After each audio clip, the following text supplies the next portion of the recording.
28 फरवरी की वो रात पूरे मिडिल ईस्ट का आसमान एक साथ लाल हो गया। दुबई, दोहा, मन्नमा, तेहरान, हर जगह से मिसाइल्स और ड्रोन की खबरें आने लगी। बुर्ज खलीफा के पास ड्रोन्स इंटरसेप्ट किए जा रहे थे। कतर के अल उदैद एयरबेस पे धमाके हो रहे थे। बहरेन में अमेरिकन नेवी का 5th फ्लीट बेस हिला हुआ था। कुवैत ने अपना एयरबेस बंद कर दिया और दुनिया भर में एक ही सवाल घूम रहा था, आखिर ईरान ने पूरे मिडिल ईस्ट पर अटैक क्यों किया? इस सवाल का जवाब समझने के लिए हमें 2 दिन पीछे जाना पड़ेगा। 26 फरवरी 2026 जिनेवा में अमेरिका और ईरान के बीच न्यूक्लियर डील पर तीसरा राउंड चल रहा था। लोग कह रहे थे अब शायद शांति मिल जाएगी, वॉर बंद हो जाएगा। ओमान के एक बड़े नेता ने भी बोला था peace deal is within our reach, मतलब शांति का समझौता अब हमारी पहुंच के अंदर है। ईरान इस बात पर रेडी दिख रहा था कि अपने न्यूक्लियर प्रोग्राम पर कॉम्प्रोमाइज करेगा, लेकिन जब एक तरफ टेबल पे हैंडशेक हो रहा था, दूसरी तरफ ग्राउंड पर कुछ और ही चल रहा था। अमेरिका पूरे रिजीम में अपना सबसे बड़ा मिलिट्री बिल्डअप कर रहा था। 2 एयरक्राफ्ट कैरियर्स यानी बड़े जंगी जहाज जो एक चलते फिरते एयरपोर्ट्स होते हैं, उन पर fighter jets, bomber planes, tanker aircraft जो हवा में ही फ्यूल भर देता है, सब रेडी थे। मेडिटेरेनियन सी में डिस्ट्रॉयर्स, रेड सी में वॉरशिप्स, पर्शियन गल्फ में नावल शिप्स और अरेबियन सी में पूरा कैरियर ग्रुप तैनात था। ये कोई छोटी तैयारी नहीं थी, ये पूरा वॉर आर्किटेक्चर था, मतलब वॉर का पूरा सिस्टम पहले से सेट था। कुछ एक्सपर्ट्स ने कहा कि ये सब कोई अचानक का रिएक्शन नहीं था, ये सब बहुत पहले से प्लानिंग हो रही थी, मतलब बातचीत चल रही थी और साथ ही साथ मिलिट्री प्रेशर भी बिल्ड किया जा रहा था। इसको कुछ लोग टॉक एंड प्रेशर स्ट्रेटेजी बोलते हैं। ऊपर से मीठे डायलॉग्स और नीचे से धमकियां। फिर आई 28 फरवरी की सुबह। अमेरिका और इजराइल ने ईरान पर एक बड़ा ऑपरेशन शुरू किया। तेहरान, इस्फहान, करमनशाह, अलग अलग शहरों पर बॉम्ब्स गिरने लगे। सिर्फ मिलिट्री बेसिस पे ही नहीं बल्कि लीडरशिप को भी टारगेट किया गया। रिपोर्ट्स आई कि supreme leader Ayatollah Ali Khamenei के कंपाउंड पर भी स्ट्राइक्स हुई। टॉप मिलिट्री कमांडर्स एक डिफेंस मीटिंग में मारे गए। इस टाइप के हमले को डिकैपिटेशन स्ट्राइक्स कहा जाता है। इसका सिंपल मतलब है दुश्मन के मेन हेड को निशाना बनाना, यानी लीडरशिप को खत्म करके सिस्टम को हिला देना। कुछ घंटों बाद स्टेटमेंट्स आए, जो फैसले लेने वाले थे वो अब नहीं रहे। इसका मतलब साफ था, लीडरशिप को एलिमिनेट कर दिया गया। अब जरा सोचिए, अगर किसी देश के सबसे बड़े नेता और फौज के टॉप कमांडर्स को एक साथ खत्म कर दिया जाए तो क्या वो देश चुप बैठेगा? ईरान ने पहले ही वार्निंग दी थी, अगर हम पर डायरेक्ट अटैक हुआ तो हम रीजन में मौजूद सारे अमेरिकन बेसेस को टारगेट करेंगे, और फिर वही हुआ। ईरान ने लगभग 27 अमेरिकन मिलिट्री बेसेस को टारगेट किया। ये बेसेस कतर, यूएई, बहरेन और कुवैत में थे। यूएई ने कहा हम पर 100 से ज्यादा मिसाइल्स और 200 से ज्यादा ड्रोन्स आए। कतर ने डजन्स मिसाइल्स की बात की। बहरेन और कुवैत ने भी हैवी अटैक रिपोर्ट किए। लेकिन ध्यान देने वाली बात यह है, ईरान ने इन कंट्रीज के शहरों को टारगेट नहीं किया, उसने सिर्फ अमेरिकन बेसेस को टारगेट किया। कतर का अल उदैद एयरबेस, यहाँ करीब 10,000 अमेरिकन सोल्जर्स तैनात हैं। ये बेस यूएस सेंट्रल कमांड का हेडक्वार्टर है, यानी पूरे मिडिल ईस्ट में अमेरिका की मिलिट्री ऑपरेशन का मेन सेंटर यही है। और बहरेन में यूएस नेवी का 5th फ्लीट बेस, यहीं से पर्शियन गल्फ और आसपास के समुद्र में नावल ऑपरेशंस कंट्रोल होते हैं। यूएई का अल धफरा एयरबेस, यहाँ से F-35 जैसे एडवांस फाइटर जेट्स ऑपरेट किए जाते हैं। कुवैत का कैंप अहरिफ जहान, जो यूएस आर्मी सेंट्रल का हेडक्वार्टर है। ईरान का कहना है कि हमला गल्फ कंट्रीज पर नहीं बल्कि उन अमेरिकन ठिकानों पर किए जा रहे हैं जहां से उनके ऊपर बॉम्ब्स गिराए गए थे। अब थोड़ा और पीछे चलते हैं, क्योंकि ये दुश्मनी आज की नहीं है। 1948 में जब इजराइल बना तब ईरान ने उसे रिकॉग्नाइज किया था, शाह मोहम्मद रेजा पहलवी के दौर में। 1950 से 1970 के बीच ईरान और इजराइल के स्ट्रॉन्ग इकोनॉमिक और मिलिट्री रिलेशन थे। ईरान इजराइल को ऑयल देता था, दोनों इंटेलिजेंस शेयर करते थे। फिर 1979 में इस्लामिक रेवोल्यूशन आया, शाह को हटा दिया गया, आयतुल्लाह खोमेनी पावर में आए। उन्होंने अमेरिका को ग्रेट शैतान यानी डेविल और इजराइल को लिटिल शैतान कहा। डिप्लोमेटिक रिलेशन तुरंत तोड़ दिए गए और तब से दुश्मनी शुरू हुई। इसको शैडो वॉर कहा जाता है,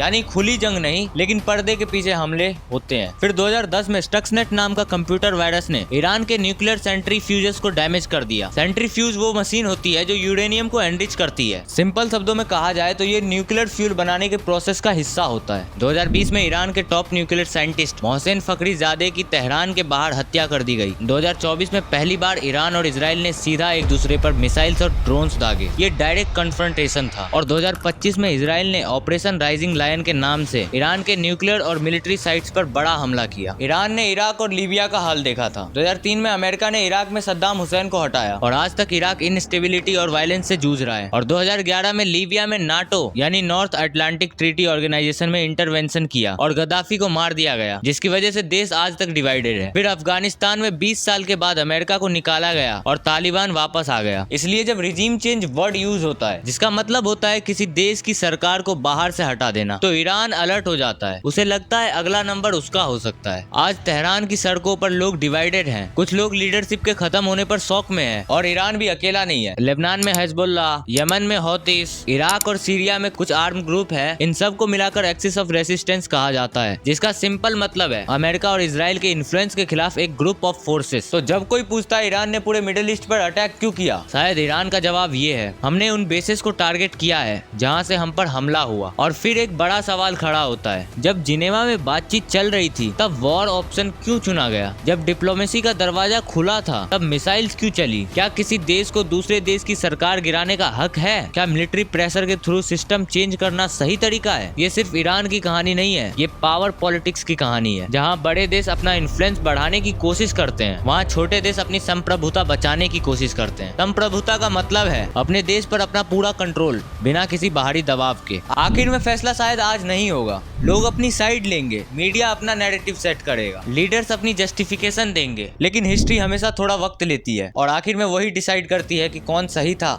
और कौन गलत। I have 1.2k subscribers and I want to achieve 2k subscribers. Please subscribe and thanks for watching.